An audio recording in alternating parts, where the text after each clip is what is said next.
Já fizeram uma... Que nem você falou assim, quando você faz o seu laudo, e aí você, que nem você fala assim, ó, baseado nisso, ele tem 78% de chance de estar mentindo. Eu queria saber assim, você também já fizeram em algum lugar, ou com você ou no mundo, você já viu, fazer o que você faz versus a máquina da mentira? Ah, sim. O polígrafo. Isso, pra ver se o seu bate com o polígrafo, se você fala assim, mais alto, ele não, sim, mas por exemplo, ele mentiu. Aí a máquina, aí faz o teste, aí a máquina fala, ele também mentiu. Então os dois acertaram, mas tipo assim, você fala, ele mentiu e a máquina fala, não mentiu. Já. A gente podia marcar um dia, inclusive, de eu trazer um polígrafo aqui. Você tem? Tenho. A gente pode fazer, tipo assim, você respondem coisas que são verdade, vocês vão ver o polígrafo dando falso positivo. Cara, eu nunca fiz, nunca. Ah, eu trago. Tira axial, os eletrodos. Você coloca tudo nos sentidos. Eu pego todo o canal psicofisiológico, tudo. Eu trago aqui um dia pra gente fazer. Vamos marcar. Vamos. Mas qual que é o grande lance? Isso, inclusive, tem um capítulo à parte dedicado no livro Telling Lies do professor PhD Dr. Paul Ekman, né? Sobre o polígrafo. O que é o polígrafo? Né? O polígrafo, para quem não está familiarizado, é uma máquina que foi criada pelo William... Não vou lembrar o sobrenome. Shakespeare. Não. É um sobrenome muito ruim. O William, que inclusive é criador da personagem Mulher Maravilha.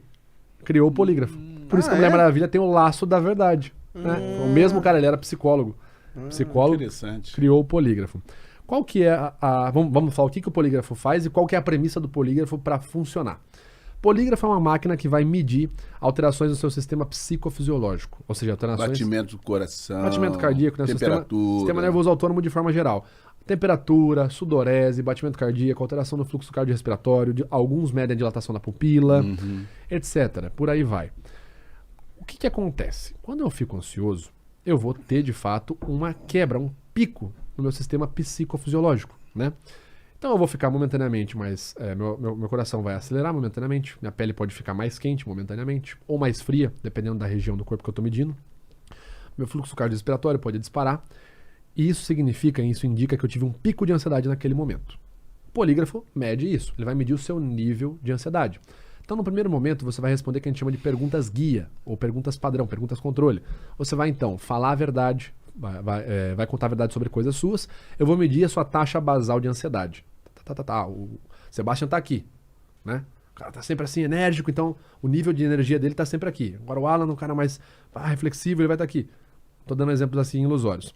Então o polígrafo tem um referencial da sua base de ansiedade, e aí ele vai depois aplicar na entrevista. E aí, por exemplo, temas sensíveis. Você estuprou, você roubou, você matou? Pá, teve uma alteração. Então, ó, ele teve um desvio de X% da base dele, né, da linha de base dele de ansiedade, nas perguntas tal. E qual que é o lance? Pega-se, então, a teoria de que, quando a pessoa mente, ela vai ficar momentaneamente mais ansiosa, quando estiver dissimulando. E é aí que mora um dos grandes erros do polígrafo, na minha opinião, e por que a porcentagem dele é mais baixa que a de um técnico em comportamento não verbal utilizando um protocolo científico. Por quê? Vamos lá. Primeiro erro. É um erro teórico, na minha opinião. A dele é mais baixa? Eu pensei que a dele ia ser mais alta que a sua. Bem mais baixa. Se eu não me engano, posso estar falando besteira, porque tem um bom tempo que eu li o livro do Ekman. Mas, bom, quem quiser também pode pesquisar no capítulo aí do Ekman, mas se eu não me engano, a precisão do polígrafo é entre 70% a 75%. A de um especialista em comportamento não verbal, pegando como referência os artigos Crocodile Tears and Argument from Channel Analysis e o Detecting Deceit via Non-Verbal Behavior do Vrij, é acima de 80%. Tá. Pegando o estudo do próprio Ekman, pode chegar a 93%. Então o polígrafo bater 70%, sim, é 20% de distância, né? Mas vamos lá, por quê? Primeiro erro, na minha opinião, é um erro teórico. A teoria assume que minto, fico ansioso. E não é por aí. Eu posso mentir super tranquilo. Cara, quem nunca mentiu pra uma criança? Não, eu sou o Papai Noel. Você ficou ansioso, coração disparado? Não, claro que não, entendeu? Então a mentira, além da mentira ser muito qualificativa, ou seja, tem mentiras e camadas de mentiras diferentes, é um negócio muito subjetivo, nem toda mentira traz a mesma experiência, né? E mesmo uma pessoa mentindo sobre algo super crítico pode não gerar ansiedade. A título de exemplo, nós temos quem? Suzanne von Richthofen. Suzanne von Richthofen, para quem não sabe, né, em 2002, foi acusada e foi sentenciada, né, culpada, por ser a mandante do crime do assassinato dos próprios pais. Primeiras entrevistas do Fantástico, a cabeça baixa como se fosse uma criança. Zero ansiedade. Você consegue ver micro sorrisos de felicidade nela. Ela tá dando essa entrevista. Ana Jatobá, caso Nardoni, mesma coisa. Ai, porque não sei. Micro expressão de felicidade. Você não vê sinais de ansiedade ali. Susan Smith, nos Estados Unidos, matou os próprios filhos. Foi a público pedir ajuda. Por favor, me ajudem. Meus filhos desapareceram no primeiro momento. Você consegue ver micro sorrisos de felicidade. Zero alteração no fluxo cardiorrespiratório. Batimento cardíaco super tranquilo. Ou seja, nem todo mentiroso vai ficar ansioso quando mente.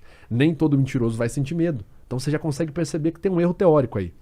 A mentira, ela é muitas vezes descoberta contextualmente e nem pelo comportamento não verbal.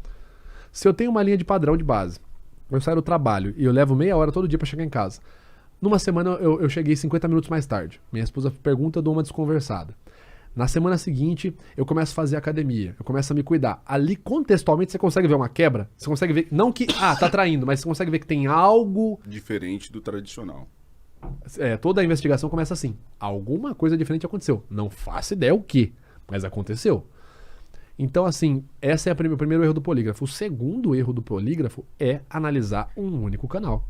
Eu vou analisar só a sua psicofisiologia. Só o batimento cardíaco e tal. E qual que é o problema? Vamos lá, vamos pegar o batimento cardíaco. O coração do cara acelerou. O cara tava aqui. Sua vida. Onde você trabalha? Você traiu? Opa, mentiu. O coração acelerou. Cara, o coração acelera quando eu tô em êxtase de felicidade. O coração acelera quando eu tô mentindo. O coração pode acelerar quando eu tô com muito medo de alguma coisa dar errado. O coração pode acelerar se eu ficar triste e nervoso. Então, assim, a psicofisiologia ela é muito subjetiva. A pupila dilata pra tudo. Se eu ficar feliz, ela vai dilatar e contrair. Se eu usar droga, ela vai ter uma resposta bem parecida. Se eu ficar com medo. Então, assim, o erro principal eu vou olhar a psicofisiologia e disso aqui eu vou falar se a pessoa tá mentindo ou tá falando a verdade.